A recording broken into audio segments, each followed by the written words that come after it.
Okay, cool. So we just went live now. I'm gonna wait for a few people to start trickling in, and I'm here with Sean, or I art sometimes on Twitter, and I'm assuming other social medias.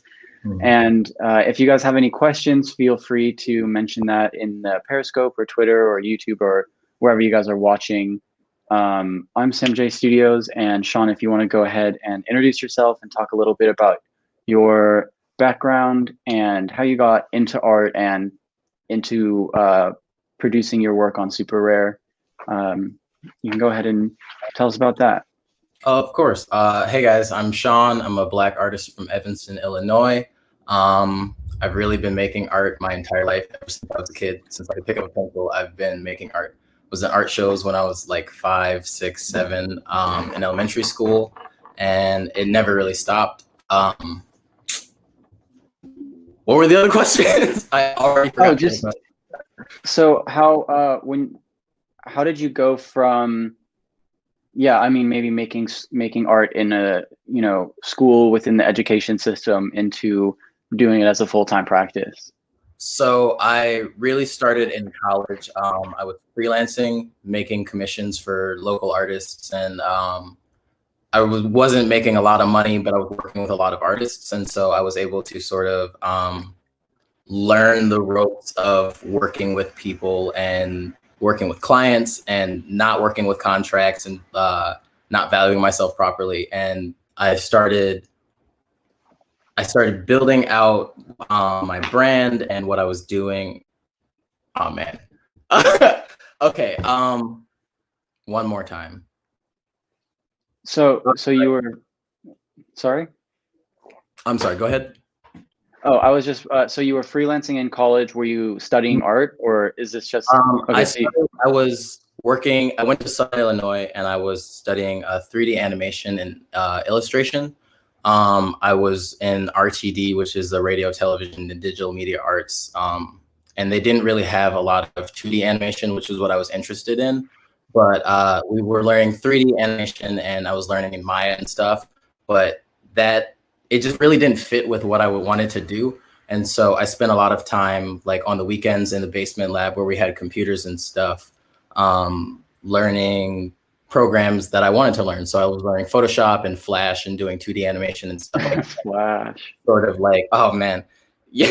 And we had like Cintiq monitors down there in the basement. Yeah. And that was sort of how I cut my teeth in learning digital art, because I really didn't have any of the other resources for myself. I had like a little bamboo tablet that I was learning on, but that was really it. Like I didn't even have a laptop when I went to school. So it was sort of, I had to take it upon myself to really sit down and focus and like make sure that I was learning the basics. And I was on Tumblr, following tutorials from artists, and like, Yeah. that was sort of how I made my way to Twitter and Instagram. And then from there, just following artists and trying to like see, okay, there are other ways that I can share my art other than just like locally in Evanston at art fairs and stuff like that, which is all I really knew about artists in general.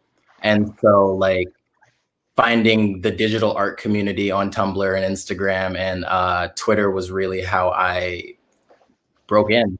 And I was emailing artists and talking to people that Yeah. I really admired, and like Yeah. messages to people, and it felt, sort of immature at the time, but I really just, I'm from Evanston and I'm going to school in Carbondale, and I'm in this animation program that's really small and doesn't have a lot of resources, but I wanted to be in the animation industry and work with artists and like work on really cool projects and stuff. And so I really spent a lot of time on the internet, on online communities, trying to build my profile.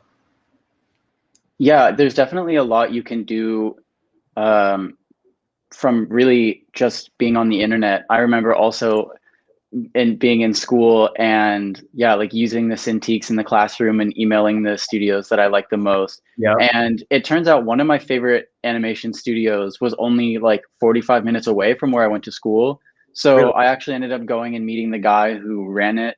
And yeah, there's a lot of great things you can do. I highly recommend that to anybody, even if you're not in school or whatever. Like just email people, DM people, be active on social media. like, I went to school in Virginia, you went to school in Illinois, yeah? Is that what you were saying? Yeah, and like we still were able to network and make contacts. You don't have to be in like LA or New York. So that sounds like probably how you also then came through and found SuperRare, right? Yeah, I actually found SuperRare watching Ferocious's Instagram and Twitter and like seeing the sales that they were making, and it was really just like in 2017 I had discovered crypto and like made a Coinbase and saw the bubble and was following the news and was only following like mainstream news and got really scared before I put any money into it, didn't connect my bank account, and then Bitcoin went up and I was like, fuck. And so, Yeah, where is that okay? I think so. Yeah. Okay, cool. And so after that, I really just went back and was just watching artists. And after seeing Ferocious really be successful in crypto, I was like, man, I really want to take the time to research this crypto art thing, because this feels a little different than just buying Bitcoin on Robinhood and like selling it. And so I took a step back and I researched and like I read Loopify's articles, and it was just one of Loop's articles and watching Ferocious, and I applied for SuperRare right after I sold a few pieces on Rarible, and that was it. Like it happened a lot faster than I was expecting, honestly. I think I got it at just the right time. Oh, for sure. Yeah, you've seen quite a few sales. I have a very similar experience. Like I was around for crypto to see that bubble, and then when I saw art being implemented into that like technology, I was like, this is not something I should sleep on. Like I saw how fast this stuff can go. Like I really need to jump into it. So I started putting myself on like open platforms, and then eventually found myself onto SuperRare. And so if we check out your SuperRare, this is your latest piece. Yes. And you mentioned Loop as well. I saw that he had collected some of your work. If you want to talk about maybe your creative process and how you come up with your ideas, and maybe specifically this piece, and talk about that process for us as well. Yeah, absolutely. So this piece in specific was a collaboration with Sophie Sturdivant, who is my partner and who I've been making art with for not very long. But this was just a spur of the moment, like really, I wanted to sit down with somebody whose art I really appreciated, and we created this, and I'm really, really pleased with how it turned out. I put a lot of time into it, and we put a lot of time into it, and there's just a lot here. And so that was really it though. Like it was just a really natural collaboration. I don't really try to put too much thought into the art that I make. I want to just feel it out. And I think that's until I start sitting down and coming up with concepts that I feel like are really, really impactful. I'm just making things, and it's a lot of emotion. And so this piece in specific is really just purely emotion. Yeah, so I mean, I kind of got that vibe with the title being Muse and like a very clear figure with like multiple heads. I think now that you explain it and you go into a bit more of how the process of creating this was, it's really cool to see, see how it impacted the final result. Do you have any like specific inspirations when going into a piece about maybe like the aesthetics or your style? Because yeah, when you're making a piece that's just like off the top of your head and it's like pure creativity, there's of course those like subtle references you have that maybe you used before, or techniques that you picked up along the way, like so yeah. So there are a few symbols that I repeat throughout my art that I don't necessarily want to talk about yet, because it's something that I'm like building towards in the future. But I think if you look at the shiny, glossy chewiness of my art is something that I'm really trying to perfect. It's a style that I call gloss. And I really just want to make my art look like transparent Game Boys in the 90s. Yes. Yeah. And Y2K. Yeah, absolutely. Like I think there's something about that aesthetic that has just sort of come out by accident in the work that I've been making, just sort of in the way that I color work digitally. And when I really took the time to take a step back and look at my work as a whole and see that like this is something that is sort of building to something a little further, I think that it's I just want to stick to it and see how far I can take it. Yeah, so a little bit before the stream, you were explaining that like each of your pieces is really an experiment, kind of like building off the one before it.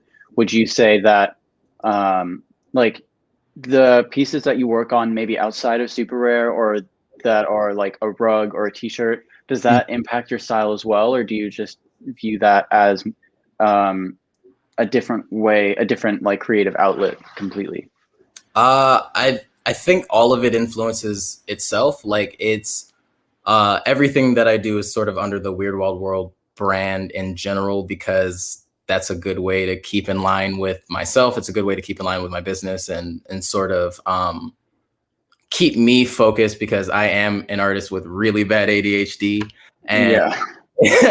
it sort of keeps me focused and keeps me like, okay, I can stick to these visual symbols, whether I'm working with a rug or whether I'm working in traditional with, I don't know, ballpoint pen, or whether I'm, doing something in 3D and VR. Like, I think that it sort of allows me to keep a through line through my work, but also experiment and do whatever the fuck I want, because I think that there's really a validity to having sort of a childlike wonder to the work that you make.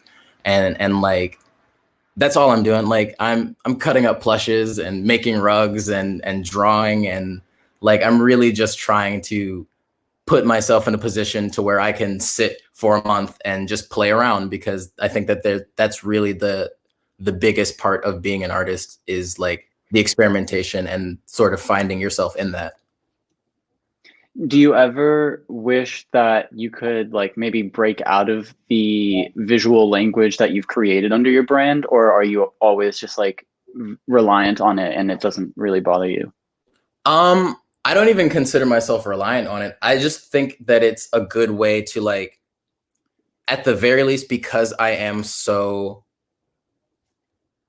work on so many things in so many different mediums, I think that it's a very easy way for me to even just signify my work without having to put my name on it or without having to say I art sometimes on everything I do. It's a really good way for somebody to see a rug and go, oh, okay, Sean made that. Or somebody to see a shirt that I made and go, oh, okay, Sean made that. I think that it's more of I think of it more of as just a stamp than anything else. If I felt like it was a hindrance, I wouldn't do it. Yeah, yeah. I think Do that. you have? Go ahead. Go. I was just gonna ask if you've had any weird experiences where somebody maybe recognized a piece of your art just from that visuals, or is it just something like, I don't know, like maybe your work got reposted or something, and you're like, oh, that's mine. Yeah, I've had people make fan art of like the plushes that I've made and then like incorporate the Weird Wild World symbol into like the illustration that they did as well. And that was really surreal. I've had people like send messages to me when they feel like people are stealing the umlaut U that I do. Oh yeah, yeah, yeah. Which I think is also really cool because it sort of allows me to go like, all right, cool. People are looking out for the work that I'm making. And when they see something similar, they want to send it to me because they feel like people are biting off of my style or anything like that. Like, and I don't really care. I mean, people can do whatever they want and they're going to do whatever they want regardless. But I think that it is a really cool way for me to sort of stamp my name to my work without having to actually do so, because I think that even though I do also put my name on my work, Yeah. hide it, but I think that there is an importance to sort of having branding across everything that I'm doing, because I am at the end of the day trying to build a universe. So I'm gonna put up the other piece you wanted to talk about, self-portrait of the artist under stress, just to give people watching maybe a bit of an idea of how your style is throughout different pieces of work, and if you want to talk about this and how you adapted your style to this piece specifically, or and the creative process behind this as well. Yeah, go ahead. It's funny because I think that this is actually the first piece that I really feel like I started understanding what I was doing visually and sort of some of the repeating patterns that I was noticing in the work that I was making.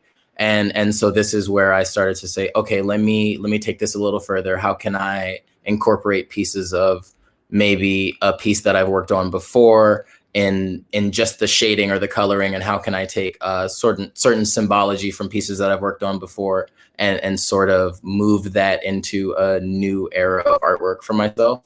And I feel like this also, even just the response that I got on this piece was a little more than I was expecting, because it was just something that I sat down. I didn't have any, like, I sat down with a blank canvas and just started working.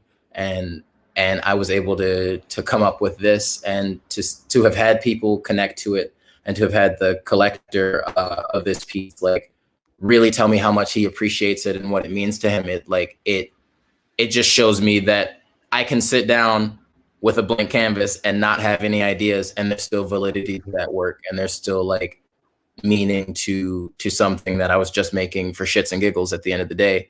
And like to like start out with nothing and no ideas, and to have something that ends up being what feels like to me a self-portrait of my inner turmoil at the time. It was a really cool experience for me. And so to have made the sale that I made on that piece, and to have like to have my work be valued in that way, it sort of changes my perspective of the way that we can value work, and even more than just outside of this space, but like for artists in general. Yeah, it's kind of interesting when I think a lot of people, when viewing art, forget that it starts with nothing, and it's kind of like magic seeing like a blank canvas turn into this, super unique art piece that so many people can relate to, and now this is now like so valuable to so many people. Yeah, absolutely. So I was also going to ask, like, this is your, I guess, your stress. Yeah. I am filled with anxiety all the time, mostly because I have really bad ADHD. And so it's like, it's just a mess in here. And I'm an artist. And I'm a Black man in America. I'm suffering all the time. It is just purely, life. Yeah, I I can kind of relate to that as well. Like, I also have ADHD, and it's very hard to stay, like, I don't know, in order. Yeah, Especially when like working on bigger pieces. What so all of your work on SuperRare is digital, except for your piece Idiot, which I want to touch on a little bit. I'll pull that up here as well. So this was kind of a piece on accident, and a lot of people were talking about how it brought Dadaism into the crypto art scene, and kind of really changed up how people were viewing art. Do you want to talk about how that happened and what your reaction was to people really being excited about this? Oh my God. It's the stupidest shit that's ever happened to me. Like, I was being an idiot in a story that I'm not going to talk about right now, because I was really just being a fucking idiot. Like, it was the dumbest thing that's ever happened to me. I was being stupid with my roommates, and kicked a hole in my wall by accident and decided to frame it. And then when I looked at it framed, it looked really good. So I took a picture of it and put it on Twitter. And then when it went viral, I was like, oh shit, this is kind of stupid. But I really thought that that was it. And then somebody said, well, put it up for sale, mint it, and I'll bid on it. And I was like, oh, okay. And that was another perspective shift. Yeah. Like, I called it art in the post, which I was really thoughtful about when I put it in the caption, but like, I didn't think that it was going to have this kind of response. And I said, okay, well, if I'm going to mint it, I'm going to be an artist. Like, I'm a photographer and I'm a good photographer. So I got my camera and I got my light. I got my studio light set up and I took pictures and tried to get the perspective right. I wanted to make sure that like it looked like a good image and something that would be of high quality if it is something that I'm going to put on my SuperRare, because I'm thoughtful about the work that I create, even if I don't know shit about what I'm doing. And I think that the response that I got when somebody offered to buy the tweet on Scent, that was when I also knew like, oh, okay, there's something here. And so I minted it and I was excited about it, and this happened. Yeah.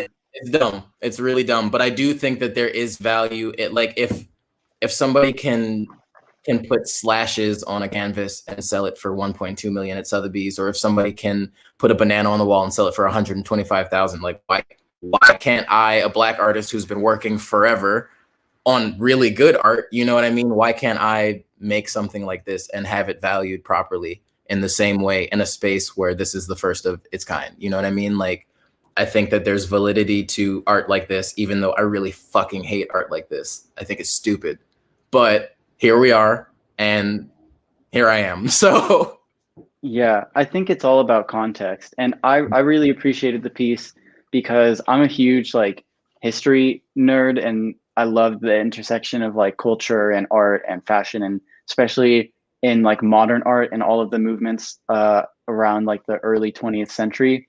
And there's a lot of debate about like minimalism and all of that within the crypto art scene now. And I feel like a lot of the collectors and a lot of the I guess viewers of crypto art are not familiar with the history of art and why things are now how they are compared to before. So I think this really enabled people to look into it and be like, why is this art? Like, this is kind of cool and I like this and I want to look into it more. And I think it helped recontextualize how people view art and maybe educate people on like Dadaism and Expressionism in the past, because it's really easy to overlook those things.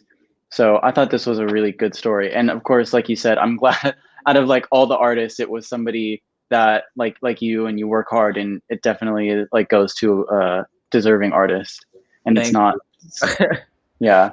It's funny because I don't know anything about the history of art. Like it not only recontextualized that for like the fact that it did that for other people is surreal to me, because it did that for me in and of myself. Like, it made me sit back and say, oh, okay, like, wait, well, why does this have like, why are people mad about this? Why do people care? Well, and the fact that people care makes it art. And so like really taking a step back out of myself, who never did take the time to like really sit back and study art history or like look back at artists past, I don't know, the 80s, until I was, in my early 20s.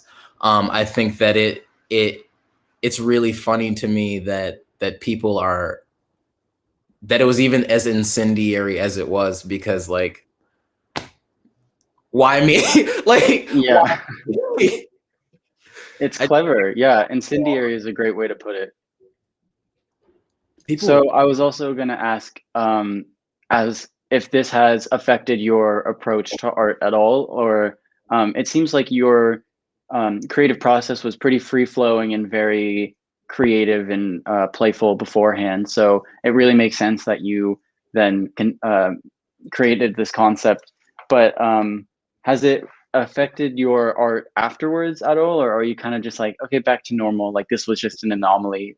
no, I mean, this was a really fucking dumb luck, and I'm thankful for it. But like, now it's back to business as usual. I'm making the art that I want to make, and like, this is cool. And like, if anything, it's making me take a step back and say like, oh, okay, well, I'm just gonna post whatever I want now. Like, if this can be valued at what it's valued at, then like, all right, cool. Then maybe I can post a plush on the blockchain and do it as a one-of-one auction and see what the fuck that sells for, because that's going to have value because I'm the only one making these. Like, I now there's more validity to me just saying, all right, well, if none of this really truly matters in a decentralized way, then let me play around with how much this doesn't matter and with art that I care about. You know what I mean? And so now I am trying to find ways to really sort of, you know, pun intended, break boundaries in new ways, but with the art that I've been making forever. And I think that that's really it. Like, this is cool, and I'm thankful for it, and I'm thankful to Robness for collecting the piece and getting it and seeing the vision and like understanding that this does have value and putting it for 515 Ethereum. Like, if that would ever sells, that'll be fucking cool. But like, Yeah, that's some crazy royalties. you know what I mean? But like, I think that this really just says, oh, okay, the blockchain really does take all the old systems away. So let me just play around. And if my art has value, then it's gonna have value if I'm just playing around and doing whatever I want. So I don't know, expect to see some weird shit on the way. I was just gonna say, like, all of this being said, what is next? What can we expect to see from you? What are your next boundaries that will be broken? Oh man, I am working in every dimension. Traditional artwork, new. I just got an Oculus 2, so I'm really having fun with like Sculpt VR and all of the tilt brush and all of the apps that I can work with in there, and then sort of finding ways that I can bring things that I make in VR into Cinema 4D and render them out with Octane and the new graphics card that I just got. And so Okay. I just got World Creator. Like, I really want to take a step back and like find ways to integrate all of the things that I've been doing for years into new pieces and find ways to bring that into, you know, my own universe. Like, Weird Wild World is gonna be something really, really cool one day. And I think that there's ways to make art in every direction and sort of bring that together under one house. Yeah, it's definitely, that's what I appreciate most about having access to crypto art and SuperRare, is that it really gives artists agency to like expand their practice into really anything, as long as you can figure out a clever way to present it as an NFT or digitally. Like, you know, anywhere from, yeah, like plushies to the hole in the wall. You're like, let me just go ahead and set up my studio lights, get a nice picture, Mm-hmm. and you know, there you go. Like, that's what's up. What do you have any work from your past that you almost think like, man, I wish I was, you know, around crypto art when I was making this? Or is there anything from your past that you want to like reinvent There to are collections of work that I have that are just sitting, that I'm like, oh, these, as especially after the response that I've been getting on the human totems on Rareable, like, I see a lot of validity to having so much work. Oop, my bad.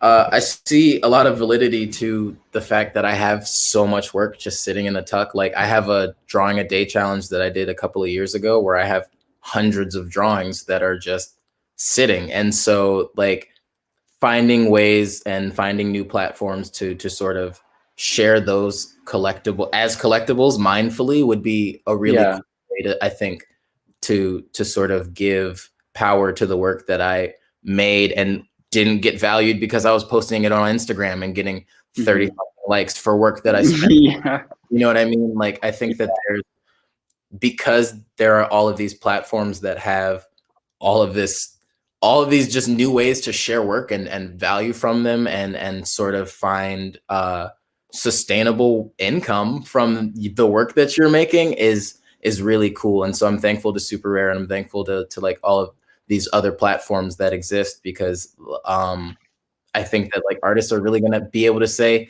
all right, here's the history of my work, and now it's on the blockchain, and now I can profit from it forever, and now I can share that with artists and sort of bring that into the art ecosystem and feed my family for years to come in ways that have never happened before. Like, we don't have to be starving, we don't have to be poor, we don't have to struggle in the ways that we have, because these platforms are giving us agency and like giving us the ability to share our work mindfully. Yeah, I've been meaning to read more about like how the business practices of artists because I'm sure crypto art, like having a solid knowledge of how the art world functions and bringing that into crypto art is definitely going to be a game changer for people like Yeah, us who are just getting started. yeah, absolutely. And I think that like even people who like read the freelancer's bible or read something like the the trade practices and guidelines for graphic artists, artist guild, like understanding how to value yourself before you jump into crypto, and then being able to say, oh, okay, I'm not even going to price my work under an Ethereum because I value myself in this way and I see where this is going in the future. Like, I think that there's a lot of validity to artists doing their due diligence before stepping into crypto, but also utilizing this as a way to sort of find, I don't know, sustainability as an artist for once. Yeah, yeah. Emotional just said in the chat, artists taking power. And I totally agree. Like, I think both of us were practicing creatives before, and that was our income before we got into crypto. And then once we both found crypto, it was like really a game changer. Like, oh, I don't have to be like, yeah, like begging for freelance jobs or, you know, undercutting myself to get hired for this next week. And it provides so much more agency for us to create really whatever we want, from like VR to plushies to rugs to digital paintings. Yeah, no, I was a full-time artist until I was a full-time artist for 6 months until I got unfurloughed at work. And Oh yeah, yeah. and it was like, it was rough, especially during the pandemic. And like, I was able to do it and able to support myself, but fuck, like it was rough. And working on commissions and knowing that you're undervalued, but knowing that like, all right, I've got to take this $900 commission because I got to pay my rent today. Like, Yeah.